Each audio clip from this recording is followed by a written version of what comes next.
बना है। कर्म के बिना प्रारब्ध बन ही नहीं सकता, इसलिए कर्म विधान बना है। अर्जुन फल पर यदि अधिकार नहीं, ये अर्जुन कह रहा है भगवान, फल पर यदि अधिकार नहीं तो कर्म का पौधा क्यों बोना है। जब फल पे अधिकार नहीं तो कर्म का पौधा क्यों बोए। तो भगवान कह रहे हैं कर्मों के फल की ही प्राप्ति ये अर्जुन जन्मों का लेखा जोखा बना है। कर्म से हो सब धर्मों के साधन, इसलिए कर्म में हेतु बड़ा है। जब तक कर्म नहीं करोगे प्रारब्ध बनने वाला नहीं है। ये हम कथा सुन रहे, ये प्रारब्ध बनेगा हमारा। अच्छा कभी कभी ऐसा भी होता है, ये भगवान ने भी अर्जुन को सुनाया है कि कभी कभी ऐसा होता है कि इस धरती पर ही जीव नरक और स्वर्ग भोग लेता है। अर्जुन ने कहा वो कैसे केशव, माधव बताइए। तब एक उदाहरण के तौर पे बताया। पार्थ, एक व्यक्ति कोठी में रहता है, बंगले में रहता है और स्वर्ग जैसी सुख सुविधा है, दास दासियां लगे हैं सेवा के लिए और एक इकलौता बेटा है जिससे दुनिया से सबसे ज्यादा प्रेम वो अपने बेटे से करता है। बड़ी सुख सुविधाएं, स्वर्ग जैसा जीवन, किसी स्वर्ग से कम नहीं है वो जीवन। लेकिन होता क्या है, कुछ समय बाद उसका इकलौता बेटा किसी दुर्घटना में मारा जाता है और जब वो बेटा मर जाता है तो उस राजा के सारे इरादे सब जितने भी उसने सजाए वो सब समाप्त हो जाते हैं और वो पूरी जिंदगी भर रोता है। रहता तो महल में है लेकिन कुछ अच्छा नहीं लगता और वो जीवन उसका नरक के समान हो जाता है। तो हे पार्थ, कुछ जीव कुछ प्राणी तो धरती पर रहकर ही स्वर्ग और नरक भोग लिया करते हैं। अच्छा भगवान, ये स्वर्ग नरक भोगना, ये कर्म करना, ये इसी लोक में है या फिर और भी लोकों में है। बोले ये सिर्फ पृथ्वी लोक पे है और किसी लोक में ऐसा है ही नहीं। अच्छा भगवान, ये देवता स्वर्ग में रहते हैं तो फिर ये कर्म तो करते होंगे और कर्म करते होंगे तो इनका प्रारब्ध बनता होगा। बोले नहीं, चाहे वो कितना भी सदकर्म करें लेकिन स्वर्ग लोक में जो रहते हैं देवता, उनका प्रारब्ध बनता नहीं है। बोले तो फिर ये कब तक रहते हैं और कैसे क्यों रहते हैं। बोले जितने पुण्य होते हैं फिर वो जीवात्मा जब जाता है, अगर पुण्य किए हैं तो स्वर्ग गया और कितने साल किए कितने काल किए उसने पुण्य, वो उतने समय तक स्वर्ग में रहता है। और जैसे पुण्य क्षीण हो गए फिर उसे मानव का रूप लेके धरती पे जन्म लेना पड़ता है और फिर द्वारा से फिर वो कर्म करता है, फिर शुरू करता है कर्म की क्रिया। तो भगवान इसका मतलब तो ये है कि बस मनुष्य योनि है धरती पे, पृथ्वी लोक पे जो कर्म कर सकते हैं। बोले हाँ, इसे कर्म योनि कहा जाता है। मनुष्य योनि को कर्म योनि भी कहा जाता है पार्थ। बाकी की जितनी योनियां हैं वो भले ही कितना भी सदकर्म कर ले लेकिन उन्हें फल या फिर प्रारब्ध उनका बनने वाला नहीं है। तो इसका मतलब सांप किसी को अनायास काट ले तो क्या सांप को पाप नहीं लगेगा। बोले बिल्कुल नहीं लगेगा।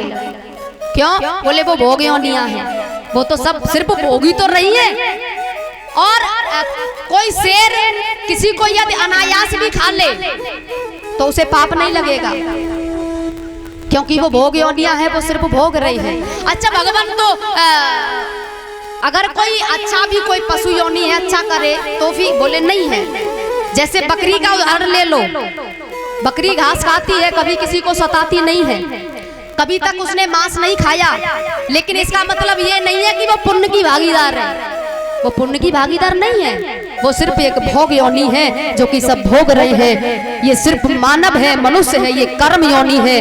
जो करके आया है उसे भोग सकता है और आगे के लिए अच्छा कर्म कर सकता है, वो सिर्फ मानव योनि है।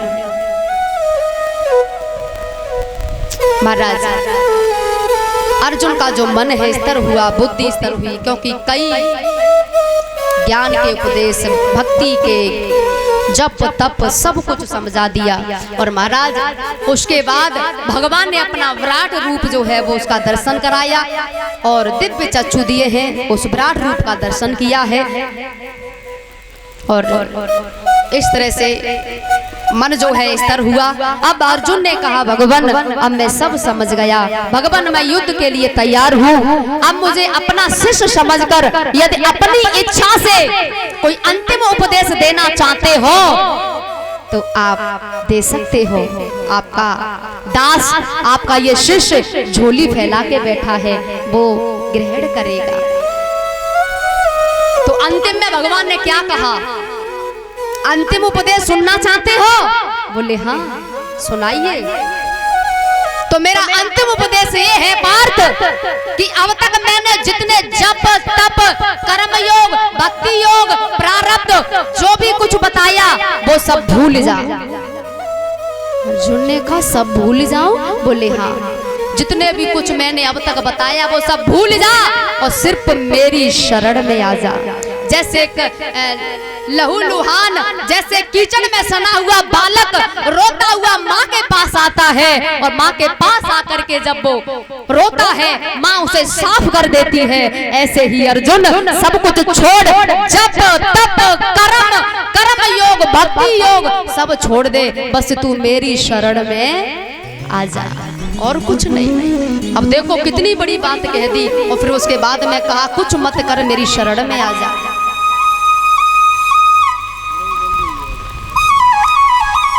अब अर्जुन युद्ध के लिए तैयार, और ये युद्ध जो है 18 दिन तक चला। बोली वृंदावन बिहारी लाल की जय हो। एक बात है जब कथा चलती रहती है, ये एक तो आगे सोई रही है बहुत देर की, हाँ हम बोले नहीं बीच में कछु, सोई रही है बहुत देर झपकी मार रही, ऐसा लग रहा गिरी।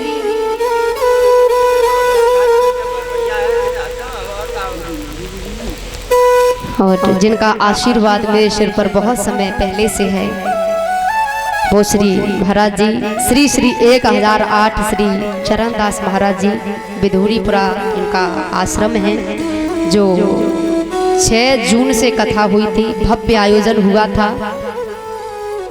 और मुझे आशीर्वाद देने के लिए इससे पहले कथा गांव पचमौरी में हुई थी, वहाँ भी आशीर्वाद देने पहुँचे थे और आपके यहाँ भी दर्शन देने के लिए आए हैं और मुझे आशीर्वाद देने आए हैं। और भी भक्त उनके साथ पधारे हैं और ये 1100 रुपये की माला से स्वागत कर रहे हैं आशीर्वाद के रूप में। जोरदार तालियां। और संतों का ही भैया सब कुछ दिया हुआ है, मैं क्या दे सकती हूँ। संतों का आशीर्वाद, दुआएं हैं मेरे सिर पे और जितने भी भक्त पधारे उनकी भी दुआएं हैं, आशीर्वाद है, आप सबकी दुआएं हैं। तुमने सब कुछ मुझको दे दिया, अब क्या मांगू क्या मांगू। तुमने सब कुछ हमको दे दिया, अब क्या मांगू क्या मांगू। सब कुछ संतों का दिया हुआ, अब बाकी कुछ नहीं रहा, बस यूं ही आशीर्वाद बना रहे, बस यही कामना करती हूँ। बोली चरणदास महाराज जय हो, बोली वृंदावन बिहारी लाल की जय हो, देवदास बाबा की जय हो, हनुमान जी महाराज की जय हो, चावड़ मैया की जय हो, शंकर भगवान की जय हो, जय जय श्री राम।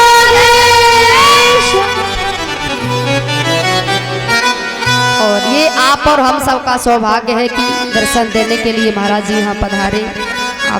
आप सब हम सबका सौभाग्य है, क्योंकि संतों का दर्शन भी दुर्लभ है।